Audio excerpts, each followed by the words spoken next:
ओम शांति। 11 जनवरी 2022 की बाबा की साकार मुरली है।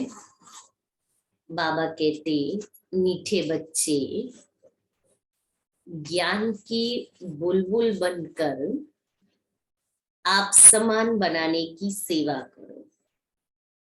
इतनी अच्छी बाबा ने टाइटल दिया, ज्ञान की बुलबुल। अपने दिल से पूछो, मेरी याद की यात्रा ठीक है? ज्ञान की बुलबुल बन करके आप समान बनाने की सेवा करो और उसके साथ याद का बैलेंस, कि अपने दिल से पूछो, मेरी याद की यात्रा ठीक है? प्रश्न है, किस विशेष पुरुषार्थ से बेगर टू प्रिंस बन सकते हैं?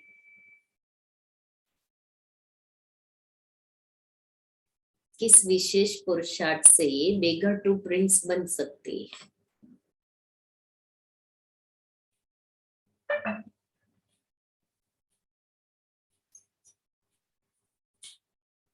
ओम शांति दीदी। दीदी एक बाबा की याद में रह के पुरुषार्थ करना है तो फिर बेगर से प्रिंस बनेंगे।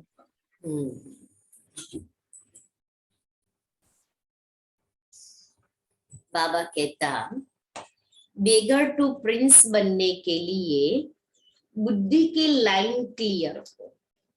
पहली बात, बुद्धि की लाइन क्लियर हो। एक बाप के सिवाय और कोई भी याद ना आए। एक बाप के सिवाय और कोई भी याद ना आए। यह शरीर भी मेरा नहीं। एक बाप के सिवाय याद किसी को नहीं करना है, तो शरीर को भी याद नहीं करना है, क्योंकि शरीर भी हमारा नहीं है। ऐसा जीते जी मरने का पुरुषार्थ करने वाले ही बेगर है। उनकी ही वानप्रस्थ अवस्था है, क्योंकि बुद्धि में रहता अब तो बाप के साथ घर जाना है, फिर सुख धाम में आना है। तो आज सारा दिन क्या करेंगे? ज्ञान की बुलबुल बनेंगे, याद की यात्रा को चेक करेंगे और जीते जी मरने का पुरुषार्थ। ओम शांति।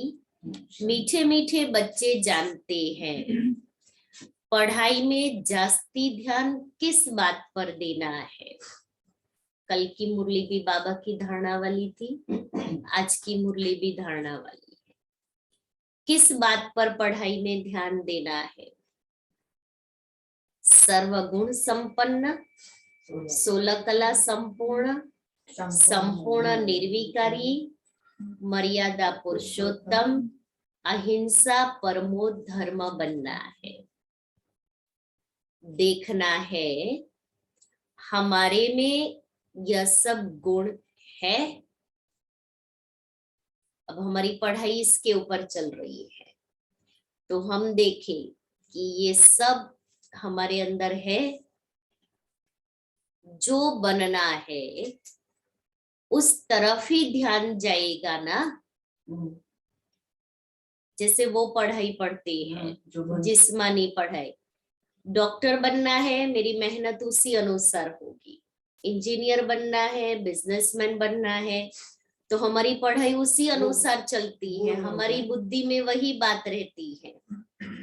वो गोल, वो मंजिल, वो टारगेट ओरिएंटेड मेहनत होती है। तो ऐसे ही हमें भी देवता बनना है, और ये सारी देवता ही क्वालिटी है। अब मेरा पुरुषार्थ उस टारगेट ओरिएंटेड होना चाहिए। यह बनेंगे कैसे? अब मैंने लक्ष्य तो रख लिया कि मुझे देवता बनना है। बनेंगे कैसे? पढ़ने और पढ़ाने से। जैसे कुछ भी बनना है तो पहले लक्ष्य, इच्छा पैदा करनी पड़ती है कि मुझे ये बनना है। उसके बाद में लक्ष्य, और लक्ष्य के बाद में क्षमता, मुझे उसको क्रिएट करना है और उसके बाद मेरा पुरुषार्थ चलेगा तो हम जो चाहे वो बन सकते हैं। सबसे पहले क्या बोले थे? पहले इच्छा पैदा करनी है, क्योंकि जब तक व्यक्ति के अंदर इच्छा नहीं होती, नहीं पैदा होगी, तब तक उसका वो लक्ष्य ही नहीं बनाएगा। तो लक्ष्य इच्छा, उसके बाद में लक्ष्य, फिर क्षमता। कभी कभी हम कहते हैं मेरी कैपेसिटी नहीं है, लेकिन कैपेसिटी ऐसी चीज है जो हम उसको बढ़ा सकते हैं। आज मान लो मेरी कैपेसिटी 1 केला खाने की है, डॉक्टर ने कहा 2 केला रोज खाओ, तो हम क्या करेंगे? धीरे धीरे धीरे कैपेसिटी बढ़ाते जाएंगे। तो लक्ष्य के बाद में सिर्फ बैठ नहीं जाना है कि लक्ष्य रख लिया मुझे लक्ष्मी नारायण बनना है, ऐसे नहीं बनेंगे। फिर उस अनुसार वो क्षमता क्रिएट करनी है, फिर पुरुषार्थ करना है, तो रिजल्ट जो हमने चाहा वो आता है। तो बाबा कहता है पढ़ने और पढ़ाने से हम इतने ऊंच देवता बनेंगे।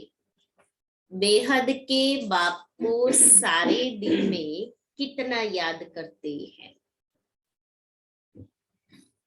कितनों को पढ़ाते हैं।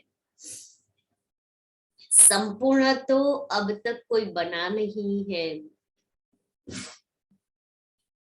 नंबरवार पुरुषार्थ अनुसार है। बाप एक एक बच्चे पर नजर रखते हैं कि यह बच्चा क्या कर रहा है। अंडरलाइन, मैं ऑलवेज बाबा की नजरों में हूं। बाप एक एक बच्चे के पर नजर रखते हैं कि यह बच्चा क्या कर रहा है, मेरी सारे दिन की क्या एक्टिविटी चलती है। हम बाबा के सीसीटीवी कैमरे में है। कोई कुछ भी करे, मेरे अर्थ क्या सर्विस करते हैं। कितनों की तकदीर ऊंचे ते ऊंची बना रही है। हर एक अपनी अवस्था और अपनी खुशी को भी जानता है। अतीन्द्रिय सुख का जीवन हर एक को अपना भासता है। फील होता है ना बाबा के बनने के बाद कि बाबा से मैं अतीन्द्रिय सुख का अनुभव कर रही हूँ। यह तो बच्चों को निश्चय है कि बाप की याद से ही तमो प्रधान से सतो प्रधान बनेंगे। सहज उपाय है ही याद की यात्रा। अपनी दिल से पूछना है।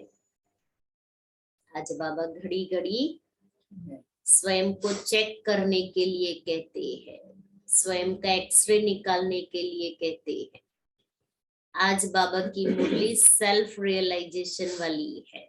कल आत्मा का पाठ पकड़। अपनी दिल से पूछना है, हमारी याद की यात्रा ठीक है। दूसरे को आप समान बनाते हैं, ज्ञान की बुलबुल बने हैं। तुम ब्राह्मण ही दैवी गुण धारण कर मनुष्य से देवता बनते हो। तुम्हारे सिवाय कोई देवता बनने वाला है ही नहीं। इतना बाबा को हमारे ऊपर निश्चय है कि हमारे सिवाय और कोई देवता बनने वाला नहीं है। तो स्वयं पर नाज होना चाहिए कि मैं ही वो सिकिलेधा बच्चा हूँ जो संगम पर बाबा का बना हूँ और बाबा मुझे ही देवता बना रहे हैं। तुम ही दैवी घराने के भांति हो। वहां तुम्हारा है दैवी परिवार। अभी तुम जानते हो हम दैवी परिवार का बनने के लिए खूब पुरुषार्थ कर रहे हैं। फिर जनवरी मास में तो खूब पुरुषार्थ करेंगे, फिर जनवरी मास पूरा हुआ तो जनवरी में करेंगे। वो भक्ति मार्ग में भी पुरुषोत्तम मास का है ना, जैसे कि श्रावण मास में, पुरुषोत्तम मास में लोग भक्ति बहुत करेंगे, लेकिन हमारा पुरुषार्थ फिर सदा काल का होना चाहिए। हम सदैव समझे कि हमारा रोज जनवरी मास है। अभी एक बच्चों को पढ़ना भी कायदेशीर है, एक दिन भी एब्सेंट नहीं रहना है। बाबा पढ़ाने से एब्सेंट नहीं रहते हैं, तो हमें पढ़ने में भी एब्सेंट नहीं रहना है। भल बीमार हो, खाट पर पड़े हो, तो भी बुद्धि में शिव बाबा की याद रहे। आत्मा जानती है हम बाबा के बच्चे हैं, बाबा हमको घर ले चलने आया है। कितनी सहज याद है, यह भी प्रैक्टिस चाहिए। बुद्धि में एक बाबा की ही याद रहे। बाबा आया है, हम शांति धाम में जाकर फिर सुख धाम में आने वाले हैं। पिछाड़ी तक इतनी मेहनत करनी है जो एक शिव बाबा की ही याद रहे। अभी हम याद का इतना पक्का अभ्यास कर लेवे जो हमारी अंत घड़ी में एक बाबा के सिवाय दूसरा कोई याद नहीं आए। लेकिन उसके लिए चाहिए बहुत काल का अभ्यास। जब तक वो बहुत काल का अभ्यास नहीं हुआ है, बुद्धि एक सेकंड के लिए भी खिसकने में टाइम नहीं लगता है। और संग तोड़ एक संग जोड़ना है। मुख से कोई जाप नहीं करना है, औरों को आप समान बनाने के लिए पढ़ाना भी है। बाबा ने कहा ना, याद करो, तो मैं तो बैठ गई याद करने के लिए।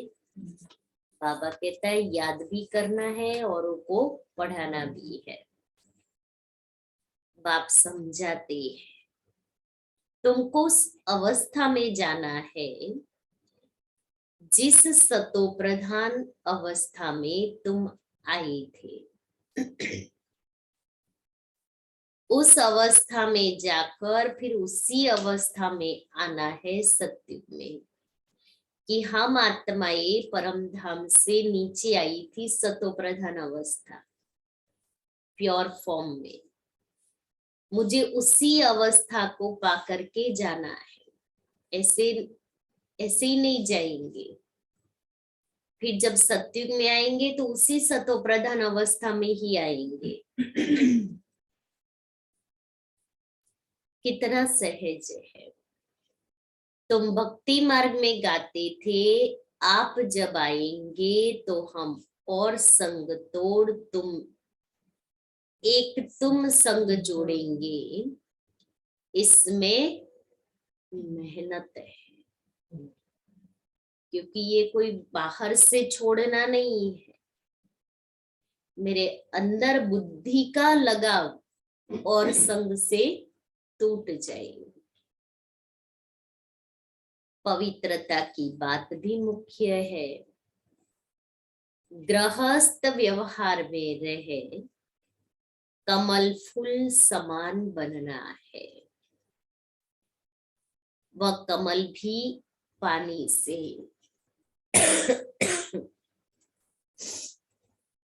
धरनी से ऊपर रहता है। तुम चैतन्य फूल भी धरनी के ऊपर हो तो तुमको भी प्रतिज्ञा करनी है, हम पवित्र रहते हुए एक आपको ही याद करेंगे, जो अंत में सिवाय आपके और कोई की याद ना आए। कितनी प्रैक्टिस करनी पड़े, कितना ये अंदर की धुन या अंदर का अभ्यास चाहिए, जो मुझे अंत में सिवाय एक के कोई याद नहीं आए, कोई अवगुण भी ना रहे।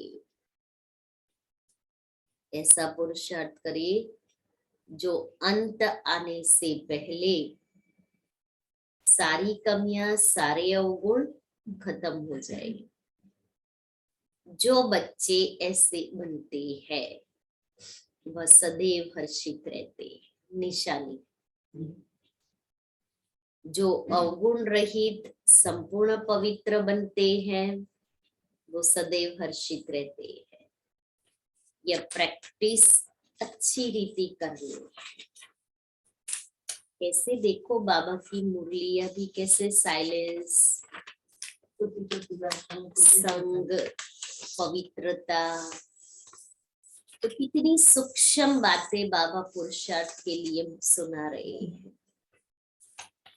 बस इसी मुरली को हम सारा दिन सुनते रहे, 2 बार 4 बार 5 बार पढ़ते रहे तो भी बुद्धि से सारा किचड़ा निकल जाएगा, कोई बात बुद्धि में रहेगी नहीं। बच्चे जानते हैं कभी कभी अवस्था मुरझा जाती है, बाबा सारा एक्सरे निकाल देते हैं अंदर में क्या है, माया जट छुई मुई कर देती है। हर एक को अपने आप से पूछना बहुत जरूरी है,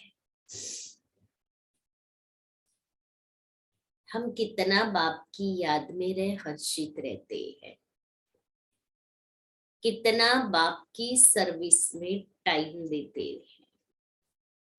भल कैसा भी, कोई कैसा भी है, तुम बच्चों को सर्विस करते ही रहना है। जांच करते हैं कौन वर्षा पाने के लायक है, जिसको जो करना है करे, मुझे क्या करना है। बाबा ने कहा कोई कुछ भी करे, कोई कैसा भी है, मेरा उससे क्या लेना देना, मेरा काम किससे है, मुझे क्या करना है, मुझे क्या बनना है। जिसका जो पार्ट है बजाता रहेगा, हम डिस्टर्ब नहीं हुए ना।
तो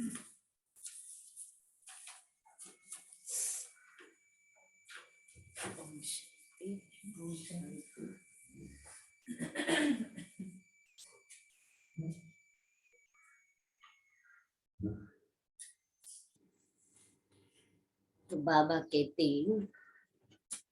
जांच करते हैं कौन वर्षा पानी के लायक है। जैसे बिच्छू को मालूम पड़ता है या पत्थर है या नरम चीजें है, तो पत्थर पर कभी डंक नहीं लगाएगी। तुम्हारा धंधा ही यह है।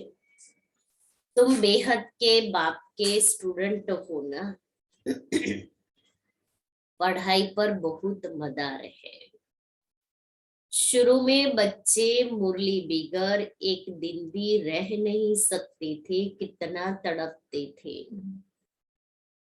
फिर क्लास में बड़ी बहनों ने गीत सुनाया, तेरी मुरली में है जादू।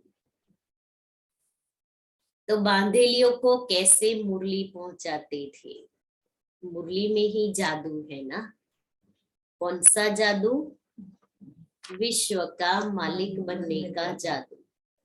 ये इतने बंधन थे जो उनको मुरली पढ़ने के लिए भी छिप छिप करके गंगे दादी, मनोहर दादी जाकर के उनको पहुंचाते थे, और वो लोग बाथरूम में बैठ करके मुरली पढ़ते थे। दादी जानकी को मुरली नहीं मिले तो वो बीमार हो जाती थी। तो उनकी लौकिक बहन और लौकिक माता जी दोनों ज्ञान में थे। तो वो लौकिक बहन छिप छिप करके दादी को मुरली पहुंचाते थे। सुंदर बहन के नाम था ना जी? नाम तो पता नहीं है। वो पहले थी। फिर वो बाथरूम में जाके मुरली पढ़ लेती थी, और मुरली पढ़ती थी, दादी ठीक हो जाते थे। तो बाबा कहते पहले मुरली के लिए कितना तड़पते थे, तो ऐसी मुरली की तड़प होनी चाहिए।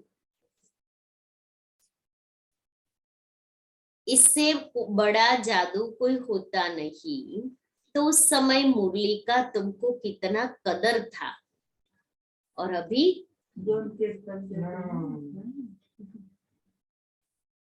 मुरली पहुंचाने के लिए कितना प्रयत्न करते थे। अब तो ऐसे ही मिल जाते हैं। समझते थे पढ़ाई बिगर बेचारे का क्या हाल होगा।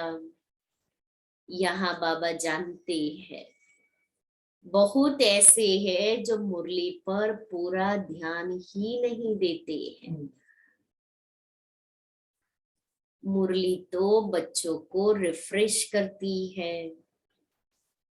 भगवान जो तुमको विश्व का मालिक बनाते हैं, उनकी मुरली नहीं सुनेंगे तो भगवान टीचर क्या कहेंगे। बाबा को वंडर लगता है चलते चलते बहुत बच्चों को माया का तूफान ऐसा लगता है जो मुरली पढ़ना क्लास में आना छोड़ देते हैं। सिर्फ पढ़ना नहीं, ऐसी माया आ जाती है जो क्लास में आना ही छोड़ देते हैं। ज्ञान से नफरत माना, बड़ा कड़ा शब्द यूज किया, बाबा से नफरत। हम किसी और से नफरत नहीं, भगवान से नफरत कर रहे, तो वो आत्मा फिर क्या जाकर के पद पाएगी? कैसे बेड़ा हमारा पार होगा? बाप से नफरत माना विश्व की बादशाही से नफरत।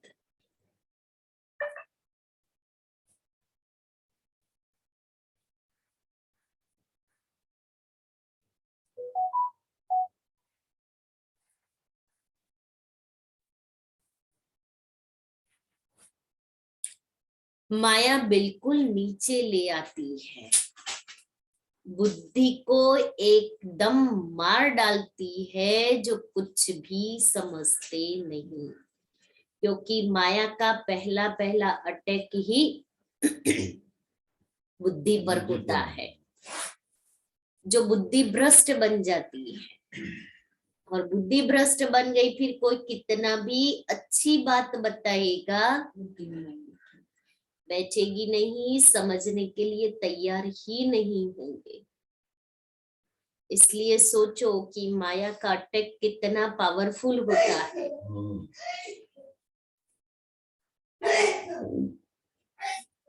भल भक्ति तो बहुत करते, परंतु एकदम ब्लाइंड फेथ, बेसमझ बन गए हैं। बाप खुद कहते हैं तुम कितना लायक थे, अब न लायक बन गए। फिर मुरली नहीं सुनेंगे, क्लास में आना छोड़ देंगे तो न लायक ही कहेंगे ना। अब मैं फिर आया हूं तुम बच्चों को लायक बनाने, इसलिए श्रीमत पर जरूर चलना है। बाप कहते हैं इसमें और कुछ नहीं करना है, सिर्फ बाप को याद करो और पढ़ो।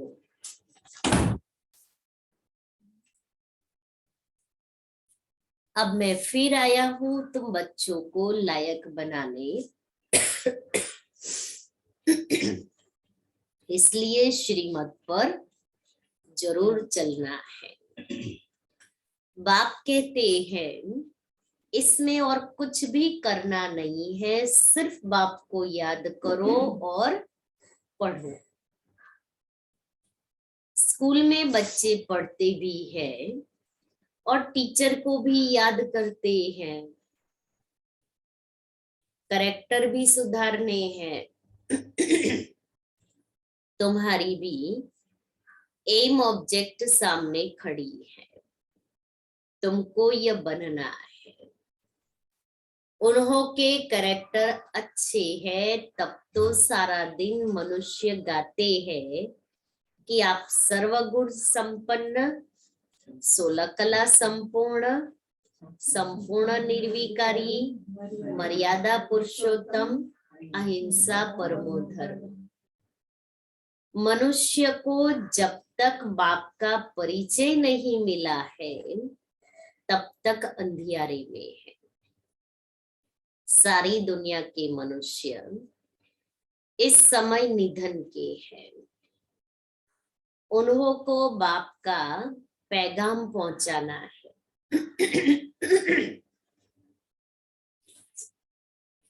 तुम बेहद बाप के बच्चे हो ना। बाप कहते हैं मुझे याद करो तो तुम्हारे विकर्म विनाश होंगे। बच्चों को युक्ति निकालनी है कि सबको पैगाम कैसे पहुंचे।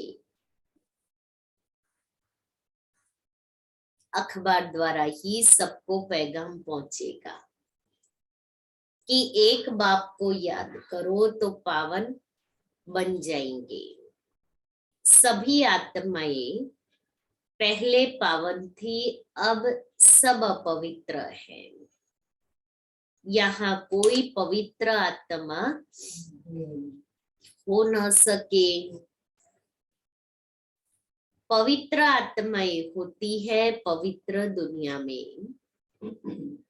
आत्मा पवित्र बन जाती है, फिर ये पुराना चोला छोड़ना ही है। यह हो नहीं सकता कि आत्मा पावन हो और शरीर पतित हो। तो बाबा को याद करते करते अपने को तमो प्रधान से सतो प्रधान बनाना है। पहले पहले जब तुम आए तो पवित्र थे, अब फिर पवित्र बनना है। आत्मा पवित्र बनकर जाएगी, फिर पवित्र दुनिया में आएगी।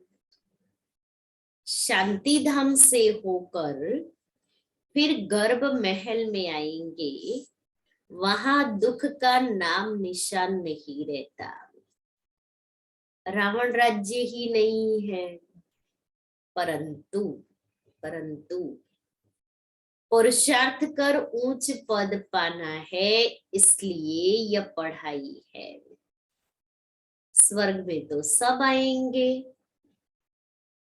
लेकिन स्वर्ग में तो सब आएंगे, लेकिन उच्च पद पाने का पुरुषार्थ करना है। ऐसे नहीं कि मैं स्वर्ग में, ठीक है ना, प्रजा तो प्रजा सही, स्वर्ग में तो आएंगे ना, दुख तो नहीं होगा, ऐसे नहीं। यह तो जानते हो स्वर्ग की स्थापना और नरक का विनाश हो रहा है। शिवालय स्थापन होगा तो वेश्यालय खत्म हो जाएगा। शिवालय में तो आना ही है। कोई ये शरीर छोड़ जाकर प्रिंस प्रिंसेस बनेंगे, कोई प्रजा में चले जाएंगे। जिनकी बिल्कुल लाइन क्लियर है,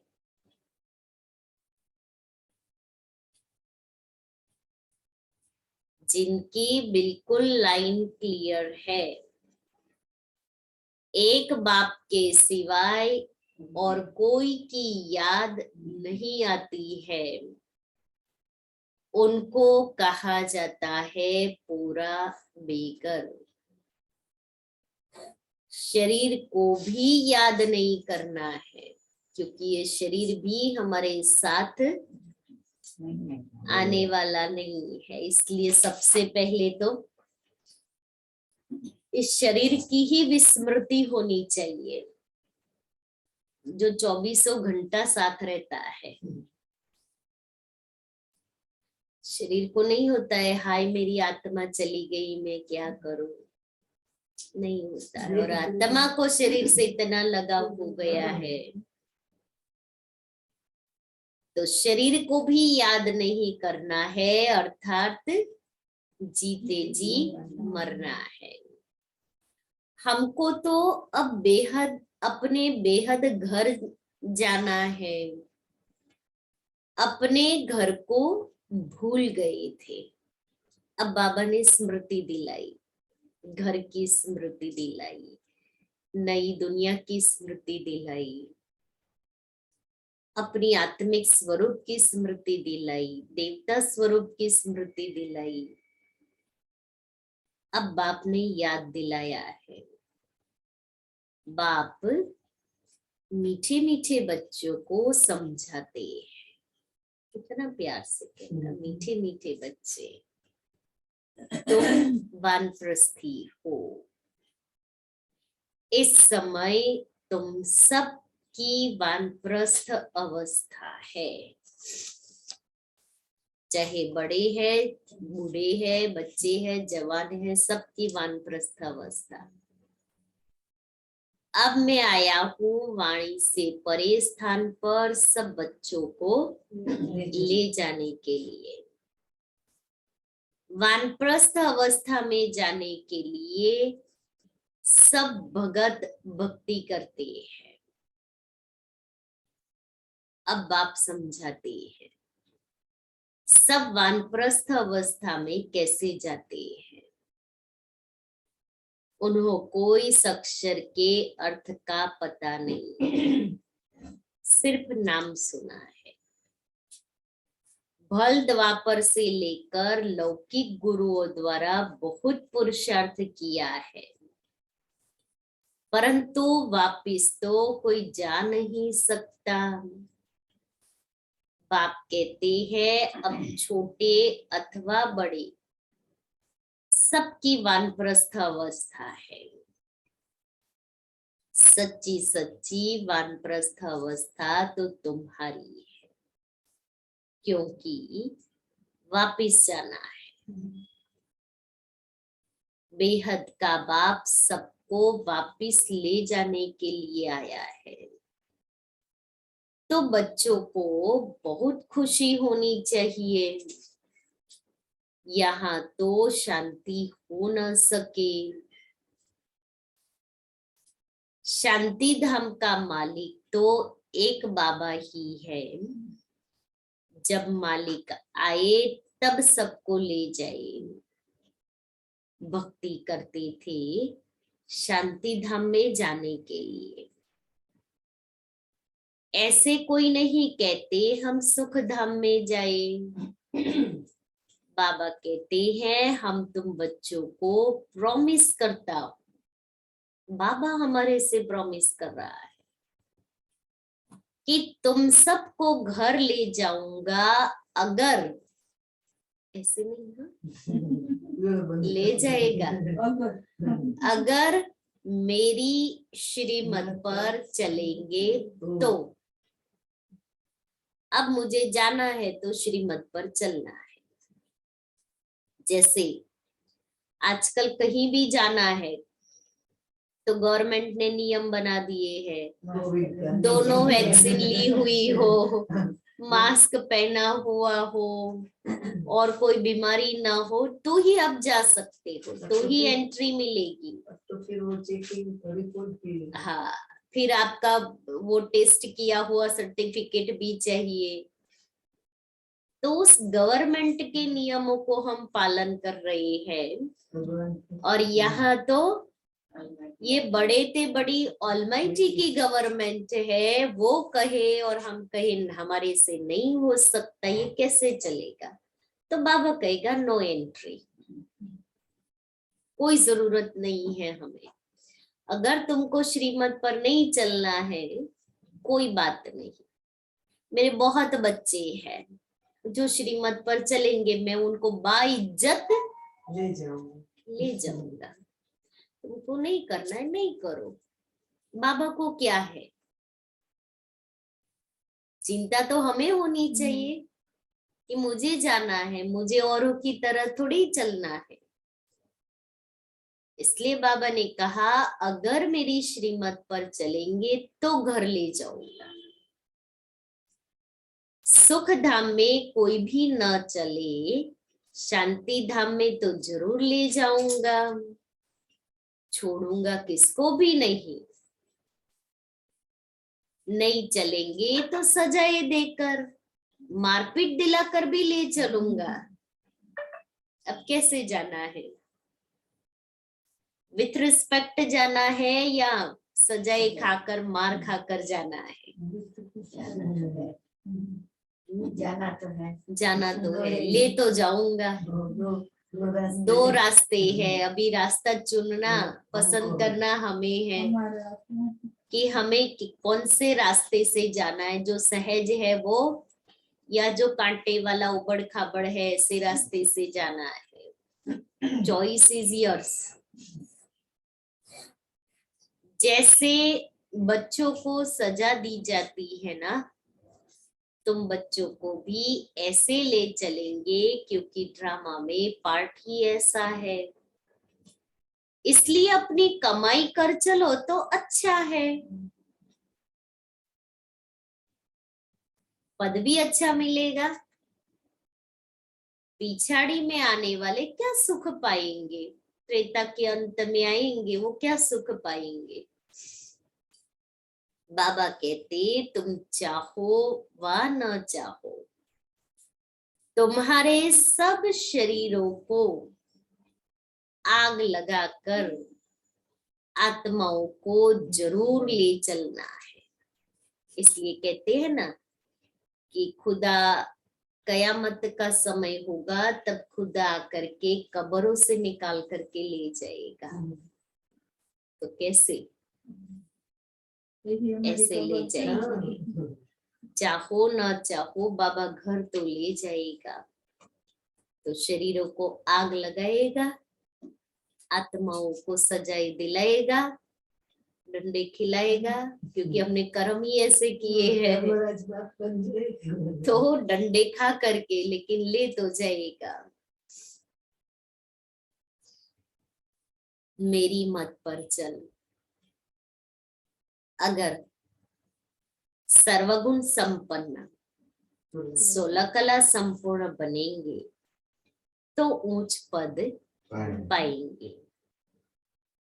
क्योंकि मुझे बुलाया ही है कि आओ घर ले जाओ, घर ले चलो, अर्थात मौत दो। यह तो सब जानते हैं, मौत आया कि आया। छी छी कोई यहाँ रहना नहीं है। बाप कहते हैं मैं सबको छीछी दुनिया से जरूर ले जाऊंगा। जो अच्छी तरह पढ़ेंगे वही सुख धाम में आएंगे, बाकी सब परम धाम में बैठे रहेंगे। तो जिसको सुख का अनुभव करना है वो पढ़ो। सुख धाम या स्वर्ग कोई आसमान में नहीं है। तुम्हारा यादगार मंदिर दिलवाड़ा है। आदि देव बैठा है, बाप दादा है ना, इनके ही शरीर में बाबा विराजमान होता है। तुम जानते हो ये बाप दादा दोनों है। इस समय तुम बच्चे जो राजयोग सीख रहे हो उनकी निशानी मंदिर में दिखाई है। महारथी घोड़े सवार भी है। कल्प कल्प हूबहू ऐसा ही मंदिर बनेगा जो तुम जाकर देखेंगे। तुम कहेंगे ये सब टूट जाएंगे।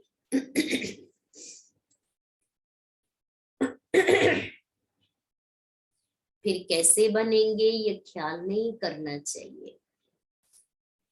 स्वर्ग अभी कहाँ है, फिर स्वर्ग के महल होंगे। ये पहाड़ियां आदि टूट जाएगी फिर बनेगी। आबू फिर भी बनेगा।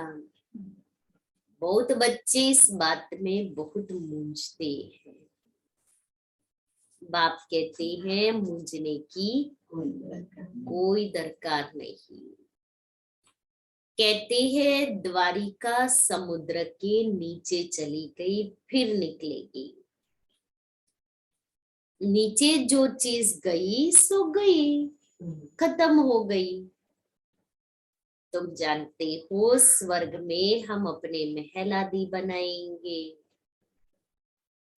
वहां बिल्कुल ही सतो प्रधान नई नई चीजें होगी। तुम वहां के फल आदि देखकर आते हो। तुम जानते हो हम वहां जाने वाले हैं। वर्ल्ड की हिस्ट्री ज्योग्राफी रिपीट होती है तो स्वर्ग भी रिपीट होगा। यह निश्चय होना चाहिए कि वर्ल्ड की हिस्ट्री ज्योग्राफी रिपीट होती है तो हमारा स्वर्ग भी रिपीट होगा। परंतु किसकी तकदीर में नहीं है तो कहेंगे ये कैसे हो सकता है। इतने सब फिर आएंगे फिर महल आदि बनेंगे। तुम जानते हो सोमनाथ के मंदिर को लूट कर ले जाते हैं फिर भी मंदिर बनाएंगे। ये खेल ही है पूज्य से पुजारी, पुजारी से पूज्य बनने का। ब्राह्मण देवता क्षत्रिय वैश्य शूद्र यह चक्र है।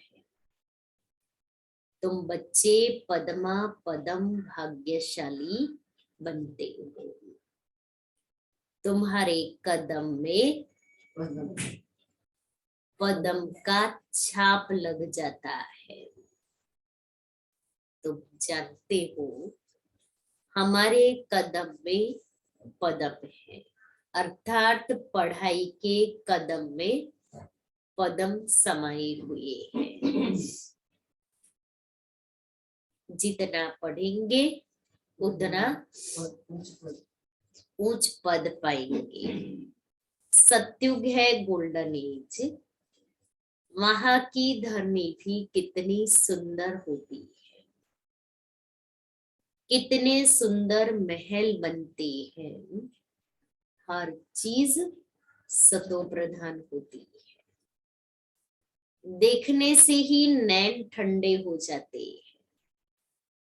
ऐसी राजधानी के तुम मालिक बन रहे हो, तो कितना अच्छी रीति पुरुषार्थ करना चाहिए। पुरुषार्थ से ही प्रारब्ध बनती है। बच्चों को ज्ञान तो बुद्धि में है, बाप को याद करना है, लौकिक संबंध से ममत्व मिटाना है। सिर्फ एक बाप को याद करना है। अच्छा, मीठे मीठे सिकेले थे बच्चों प्रति माता पिता बाप दादा का याद प्यार और गुड मॉर्निंग। रूहानी बाप की रूहानी बच्चों को नमस्ते। हम रूहानी बच्चों की रूहानी बाप दादा को याद प्यार गुड मॉर्निंग और नमस्ते। धारणा के लिए मुख्य सार, पहला, बाप की याद में रहे सदा हर्षित रहना है।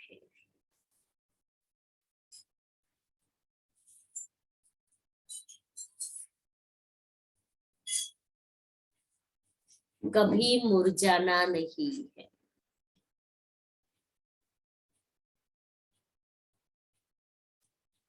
बीमारी में भी मुरली जरूर सुननी व पढ़नी है।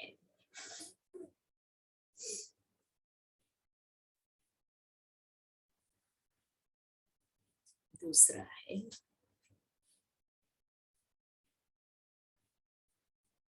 पढ़ाई से कदम कदम में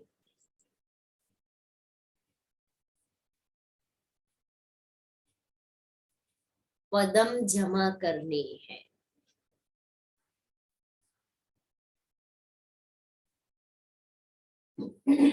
और संग तोड़ एक बाप से जुड़ना है।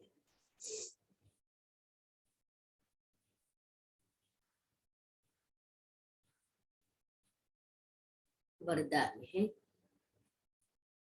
सदा हर संकल्प और कर्म में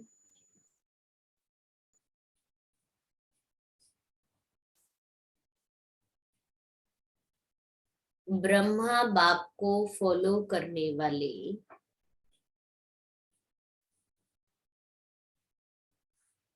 समीप और समान भव।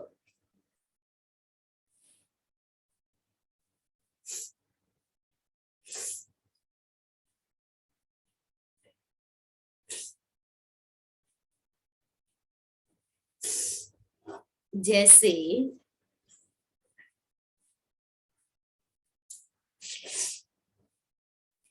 ब्रह्मा बाप ने दृढ़ संकल्प से हर कार्य में सफलता प्राप्त की, एक बाप दूसरा न कोई, या प्रैक्टिकल में कर्म करके दिखाया। कभी दिल शिकस्त नहीं बने, सदा नथिंग न्यू के पाठ से विजयी रहे।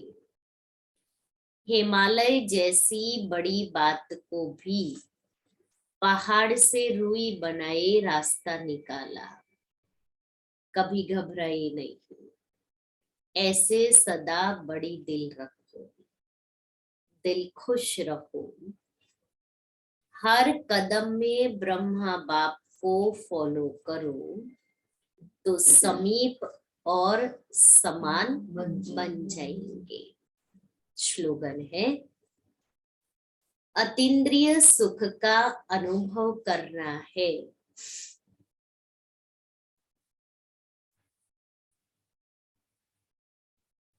तो गोपी वल्लभ की सच्ची सच्ची गोपिका बनो।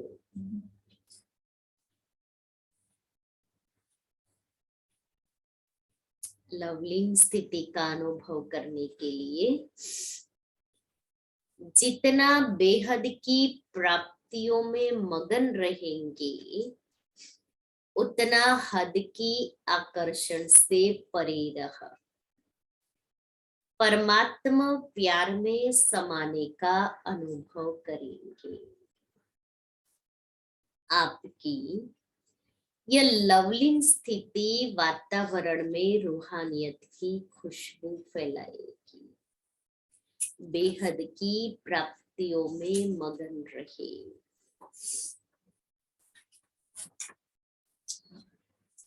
बाप समान की पॉइंट।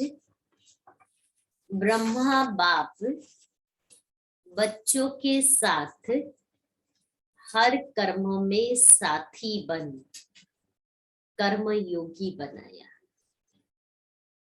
सिर्फ साक्षी होकर देखा नहीं, लेकिन स्थूल कर्म के महत्व को अनुभव कराने के लिए कर्म में भी साथी बने। जो कर्म मैं करूंगा मुझे देख बच्चे स्वतः ही करेंगे। इस पाठ को सदा कर्म करके दिखाया, कर्म करके पढ़ाया। बाल से बाल रूप, युवा से युवा रूप और बुजुर्ग से बुजुर्ग रूप बन सदा आगे बढ़ाया। हर एक को इतना प्यार दिया जो हर एक समझता कि बाबा मेरा है। हर आत्मा की विशेषता देखी, सर्व के प्रति शुभ चिंतक रहे। तो इन सभी बातों में समान बनना अर्थात फॉलो फादर करना।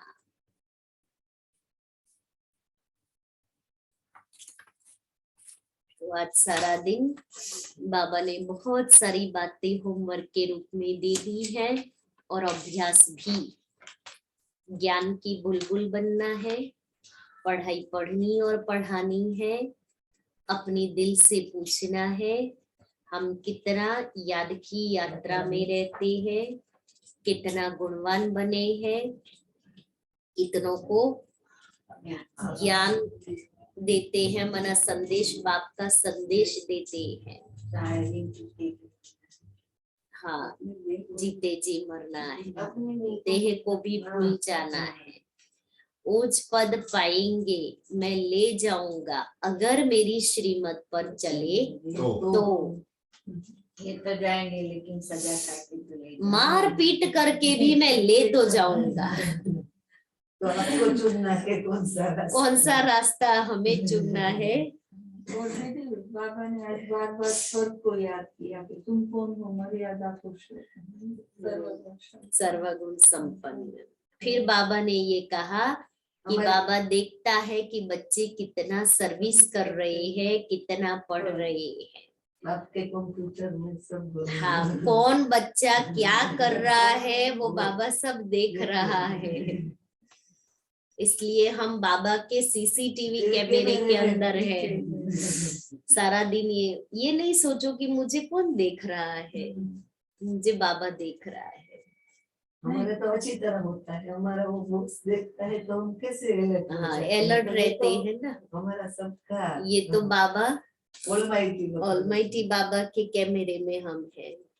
जीते जी मरने का पुरुषार्थ करना है और एक दिन भी मुरली मिस नहीं करनी है, एब्सेंट नहीं रहना। बीमार वो खटिया में हो तो भी पढ़ाई पढ़नी है।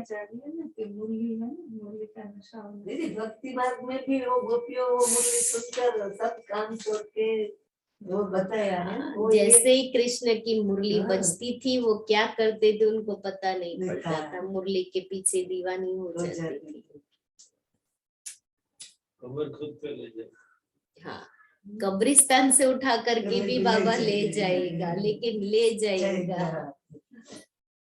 आज तो बहुत अच्छी धारणा वाली भी मुरली है और याद करने के लिए रमणीक मुरली भी है। मना बहुत गुह्य गहराई वाली बाबा की मुरली है आज की। इसलिए आज सारा दिन मुरली 1 बार 2 बार 5 बार 10 बार पढ़नी है और उसके ऊपर विचार सागर मंथन करना है। और बाबा ने आज विशेष ये बात बताई, अपनी देह को भी भूलना है, देह अभिमान आता है, देह को भूलने का पुरुषार्थ करना है। ये शरीर भी साथ में आने वाला नहीं है। मेरे जैसा कोई नहीं, वो देह अभिमान नहीं बने।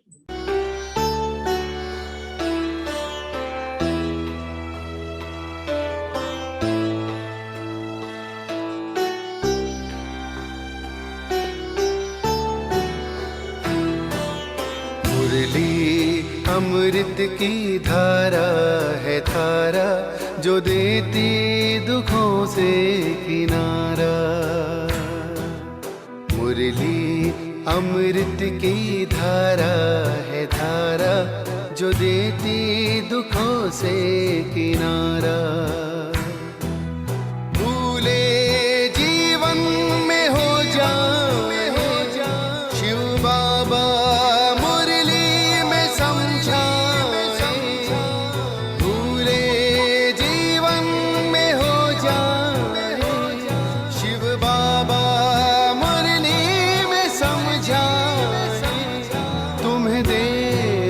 बनना है प्यारा, देखो गलती न करना दोबारा।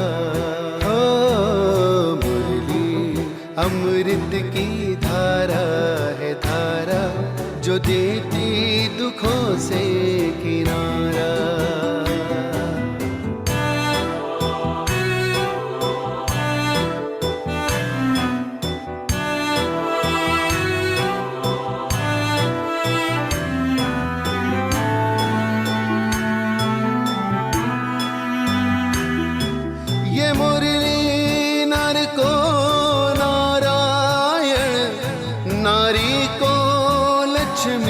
बनाए ये मुरली नर को नारायण, नारी को लक्ष्मी बनाए। परम धाम से परम पिता शिव हमें घर ले जाने आए, हमें घर ले जाने को आए। चारों युगों में जो खेल हुआ वो पूरा होने को आया। गीता ज्ञान अमृत देने को ये संगम युग बनाया, संगम युग बनाया। ये मुरली अमृत की धारा है धारा, जो देती दुखों से किनारा।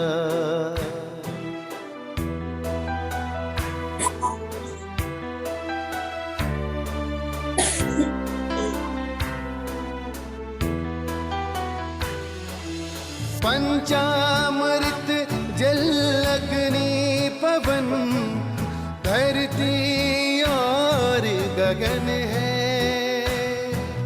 चार दिशाएं चार फिजाएं, चारों युगों को नमन है, चारों युगों को नमन है। सांसों के तार जुड़े प्रभु से, मुरली दिखाए नजारे। ये प्रभु पाती पढ़ लो सजनी, साजन लाए हमारे, साजन लाए हमारे। मुरली में जो समा जाए वो फरिश्ता बन जाए प्यारा। मुरली अमृत की धारा है धारा, जो देती दुखों से किनारा। मुरली अमृत की धारा है धारा, जो देती दुखों से किनारा।